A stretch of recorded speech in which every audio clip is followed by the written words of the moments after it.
বন্ধুরা চলো আজ দুপুরের মেনুটা তোমাদেরকে দেখিয়ে দিই। একটা একটা করে ঢাকনা খুলি আর মেনুটা তোমাদের দেখিয়ে দিই। চলো, আজ আর ভালো লাগছে না, তবু দেখাতে তো হবে। চলো একটু দেখিয়ে দিই।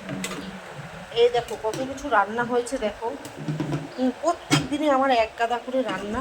এই দেখো, এখানে রয়েছে হাঁড়ি ভর্তি ভাত, আর এইখানে শিউলি ফুলের পাতার বড়া, এখানে কষা মাংস, আর এখানে তো মাংস করেই রেখেছি একটুখানি, আর এখানে কষা তুলে রেখেছি। আর এইখানে চাটনি রয়েছে, আম দিয়ে গাছের চাটনি, আমের চাটনি, আর কাজু বাদাম এসব দিয়েছি। আর এইখানে বাটা মাছ দিয়ে ঝিঙে দিয়ে হালকা পাতলা ঝোল, আর এখানে আলু কুমড়ো বিভিন্ন ধরনের সবজি দিয়ে একটা, পটল দিয়ে একটা তরকারি। এই হয়েছে আজকে দুপুরে আমার মেনু। তো বন্ধুরা, মেনুটা কেমন লাগলো অবশ্যই কিন্তু বলতে ভুলবো না।